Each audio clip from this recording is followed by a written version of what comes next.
Miris pečene purice, glasni razgovori, prisiljan smijeh, sve te božićne večeri djelovalo je pojačano, kao da se svemir urotio da me učini još neugodnijim. Već dugo se nisam osjećao dijelom tog klana, ali dolazio sam iz obveze, iz poštovanja prema majci, koja je uvijek sanjala o okupljanju obitelji. Tijekom deserta, puding od mlijeka za koji moja prateta prisježe da je tajna receptura, skupio sam hrabrost da objavim svoj plan. Razmišljam o otvaranju kafića, rekao sam glasom koji je malo drhtao. Tišina koja je uslijedila bila je zaglušujuća. Onda je bomba eksplodirala. Moj rođak Ricardo, uvijek obiteljski šaljivdžija, prvi se nasmijao. Ti, kafić, sretno s tim. Propast ćeš za manje od mjesec dana.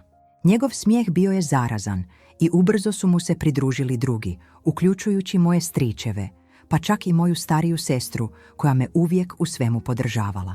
Njihove riječi rezale su poput noževa. Nemaš nikakvo iskustvo. Nikad nisi radio na tome. To je glup san. Odustani dok još možeš. Svaka rečenica bila je udarac, svaki smijeh ubod. Osjetio sam kako mi lice gori. Suze su prijetile da prekipe. Ustao sam od stola, malo se teturajući.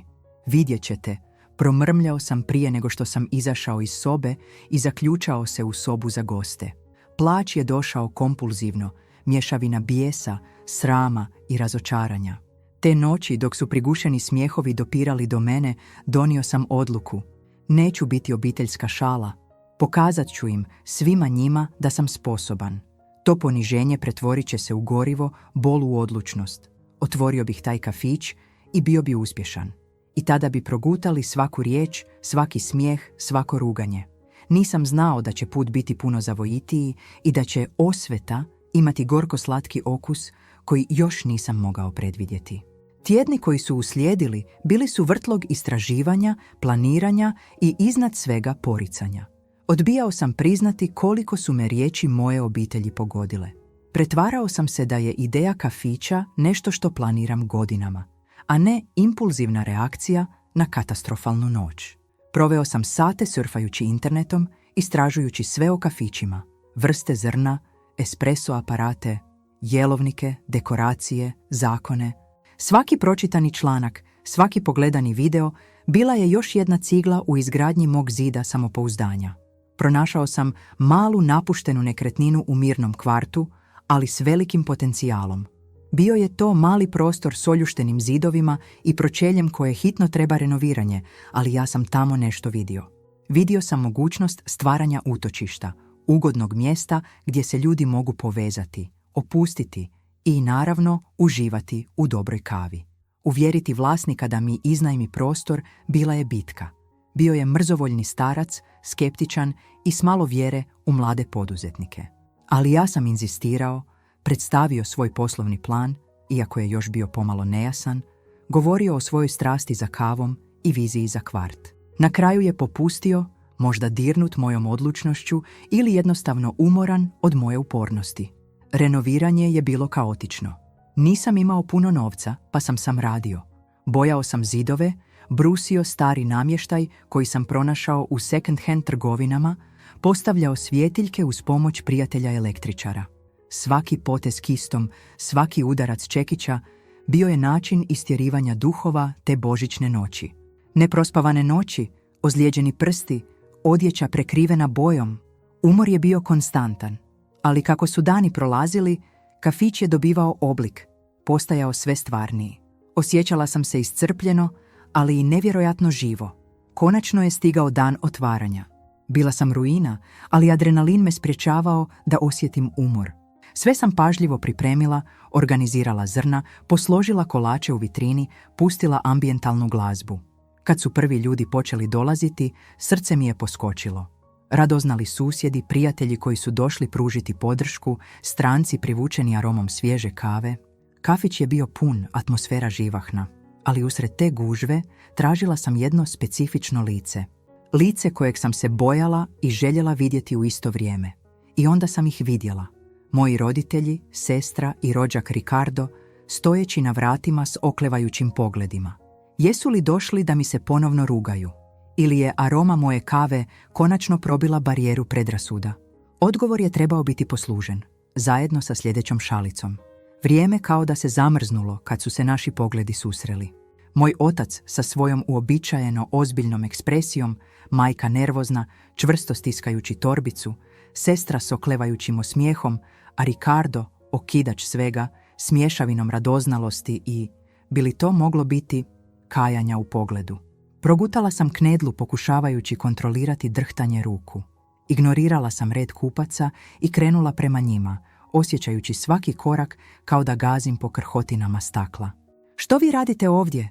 Pitala sam. Glas mi je zvučao čvršće nego što sam očekivala. Otac je nakašljao. Došli smo vidjeti kako ide. Da, došli smo te podržati. Majka je dopunila s prisilnim osmijehom. Ricardo nije rekao ništa. Samo je gledao okolo, analizirajući dekoraciju, gužvu, ljude koji se smiješe i razgovaraju. Sestra me brzo zagrlila. Čestitam, Seko. Prekrasno je. Nisam mogla sakriti nepovjerenje. Prekrasno? Nakon svega što ste rekli? Tišina se ponovno spustila, teška i neugodna. Ricardo je probio led. Dobro, bio sam idiot, rekao je iznenađujuće iskrenim tonom. Ali ozbiljno, miris ove kave je nevjerojatan. Mogu li probati? Duboko sam udahnula. Možda, samo možda, bili su zaista radoznali. Možda je uspjeh mog kafića omekšao njihova srca.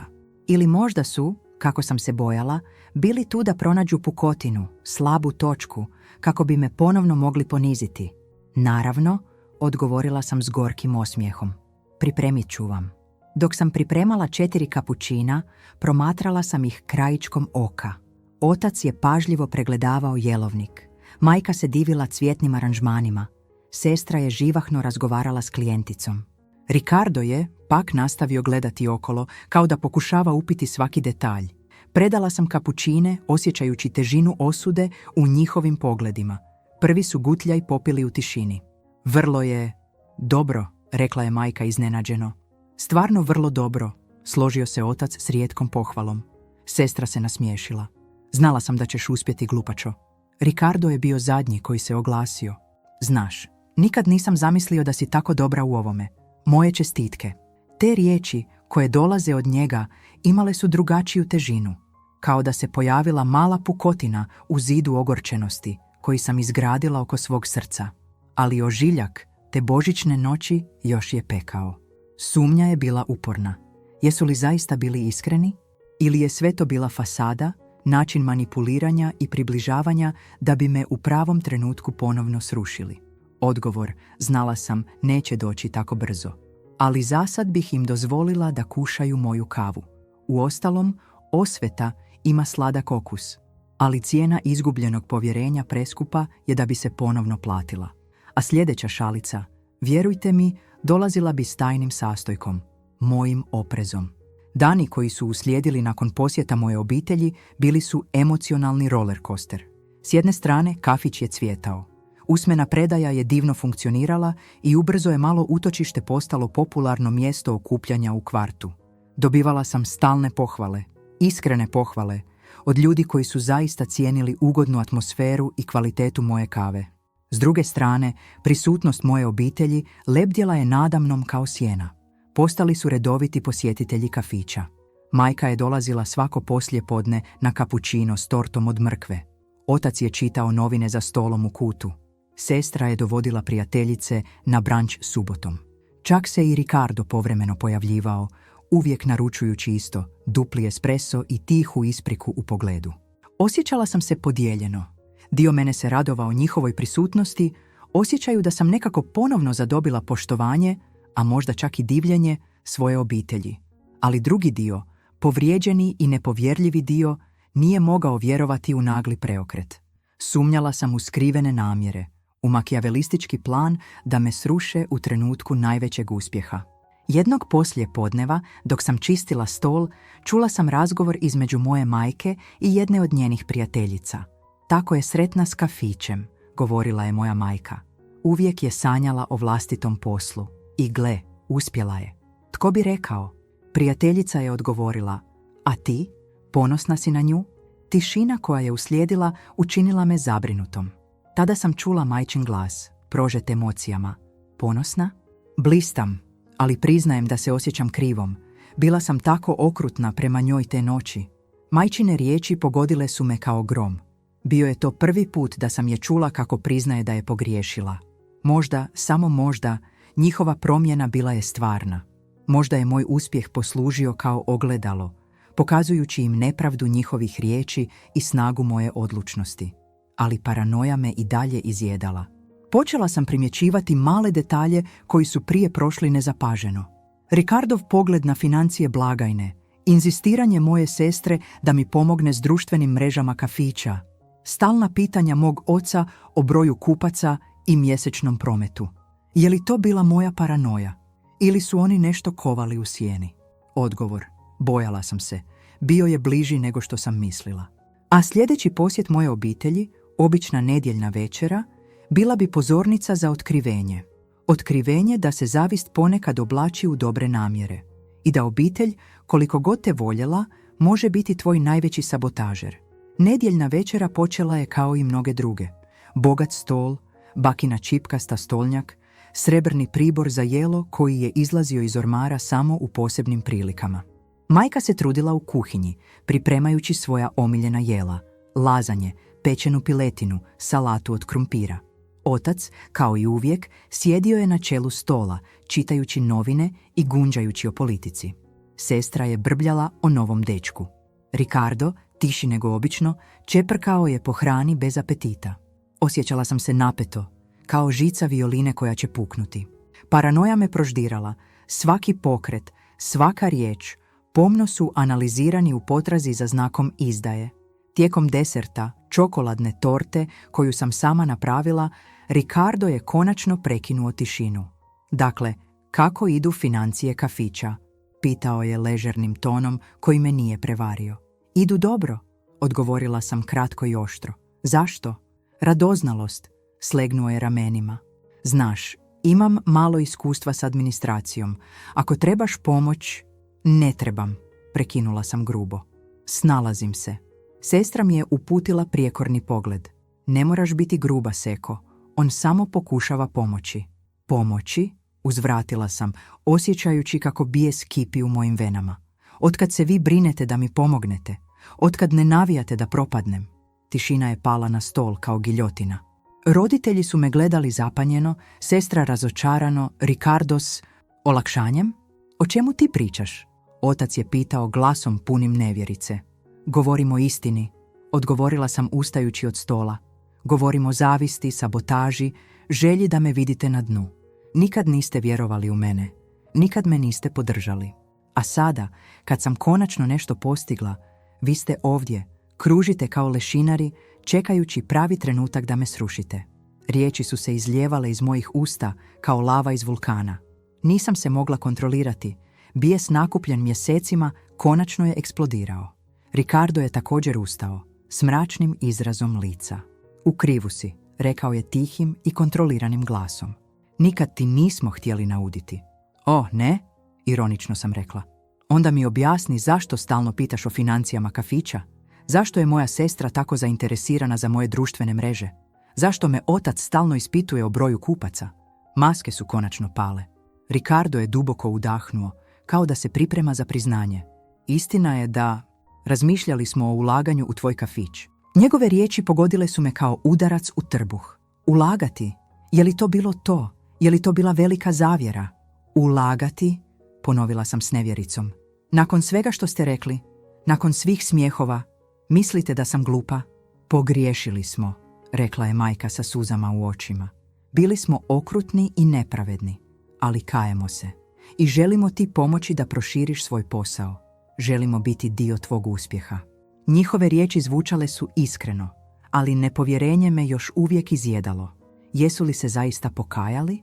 Ili su me samo pokušavali manipulirati da bi stavili ruke na moj kafić? Znala sam da će odgovor uskoro biti otkriven. I otkrivenje će doći od osobe od koje sam najmanje očekivala. Moje sestre. Osobe koja me uvijek podržavala, koja je uvijek bila uz mene. Osobe za koju sam u dubini duše uvijek vjerovala da će biti moja najveća saveznica. Ali istina, kao jaka i gorka kava, Spremala se da me probudi na okrutnu stvarnost. Obiteljska zavist može biti destruktivnija od bilo kakve profesionalne sabotaže. Moja sestra je ustala polako. Lice joj je bilo blijedo. Dosta, viknula je. Moram ti nešto priznati. Svi smo se okrenuli prema njoj. Izvadila je telefon i pokazala mi ekran. Bio je to Instagram profil, moj kafić, ali s preko 50.000 pratitelja. Ti si vodila tajni profil mog kafića? Promucala sam. Ne samo to, rekla je tiho. Ja sam bila ta koja je organizirala sve te slučajne posjete influencera. Ja sam platila food blogere da dođu. Ja sam stvorila viralni video koji je privukao sve te kupce prvog tjedna. Svijet mi se zavrtio. Ali zašto? Suze su joj potekle niz lice. Zato što sam te htjela vidjeti uspješnom. Ali također htjela sam kontrolu. Htjela sam biti dio tvog uspjeha, čak i ako to znači da ga tajno orkestriram. Bila sam ljubomorna na tvoju hrabrost da slijediš svoje snove, dok sam ja ostala zarobljena u korporativnom poslu koji mrzim. Ricardo se nasmijao gorko. Čekaj, znači li to da smo mi htjeli uložiti u već uspješan posao koji je tvoja sestra tajno učinila uspješnim? Majka je pokrila lice rukama. Što smo to postali kao obitelj? Gledala sam ih sve, slomljene, zbunjene, nesavršene. I tada sam shvatila nešto. Moj uspjeh nije bio samo moj. Bio je isprepletena mreža ljubomore, krivnje, ljubavi i manipulacije. Ali najšokantnije otkriće tek je dolazilo. Otac koji je cijelo vrijeme šutio, ustao je. Budući da svi priznajemo istinu, ja sam vlasnik zgrade. Što? Svi smo viknuli unisono. Onaj mrzovoljni starac bio je moj prijatelj, glumac. Znao sam da ne bi prihvatila moju pomoć izravno, ali nakon one božićne noći morao sam nešto učiniti. Dao sam ti najam po smiješnoj cijeni i svaki mjesec sam plaćao pola tvojih računa, a da nisi znala. Osjećala sam se kao da tonem. Sve što sam mislila da sam postigla sama, bila je iluzija. Dakle, rekla sam glasom koji se lomio, moj uspjeh nije bio moj. Bio je vaš projekt krivnje. Ne, Ricardo je rekao neočekivano. Tvoja kava je dobra. Tvoja atmosfera je posebna. Mi smo možda pomogli, ali ti si stvorila nešto stvarno. Problem je što nitko od nas nije znao kako to podržati bez kontrole ili skrivenih namjera. Pogledala sam kroz prozor. Kafić je bio tamo. Pun ljudi koji su se iskreno smijali, uživali. Možda je istina bila složenija od osvete ili oprosta. Znate što, rekla sam konačno. Zadržavam kafić, ali od sada bez tajni, bez manipulacija. Ako želite biti dio ovoga, bit ćete, ali transparentno. I svi ćete raditi smjene. Čak i ti, tata. Vidjet ćemo tko će se prvi slomiti kad bude morao ustati u 5 ujutro da pripremi espresso. Prvi put te večeri svi smo se iskreno nasmijali. Možda obitelj nije bila ono što sam mislila. Možda uspjeh nije bio ono što sam mislila. Ali kava je još uvijek bila moja. I od sutra svatko tko želi biti dio mog svijeta morat će naučiti razliku između arabice i robuste, jer osveta možda ima gorak okus, ali istinska pobjeda je kad svoju obitelj natjerate da rade u ugostiteljstvu. 6 mjeseci kasnije, moj kafić Bitter Truth postao je franšiza. Prvi ugovor? Potpisala ga je moja sestra, koja je dala otkaz na korporativnom poslu. Drugi? Ricardo, koji sada vodi našu ekspanziju. A tata?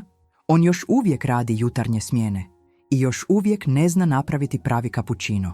Neki okusi osvete su ipak poslađi od drugih. Imaš li i ti svoju gorku kavu s obitelji? Onu priču koja te pokrenula, slomila i ponovno izgradila? Podijeli svoju priču na Gorka Kava Challenge. Dokaži da najbolja osveta nije uspjeh, već istina koja oslobađa. Napiši nam, koja te obiteljska situacija pretvorila u ratnika-ratnicu? Fotografiraj mjesto gdje si pronašao svoju snagu. Snimi 30-sekundni video o trenutku kad si shvatio da možeš sam, a najbolje priče ćemo podijeliti.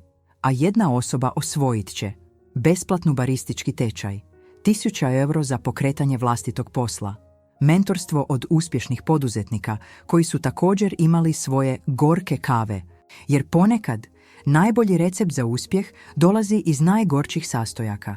Započni svoju priču danas. Obitelj te možda slomila, ali ti odlučuješ hoćeš li ostati slomljen. A.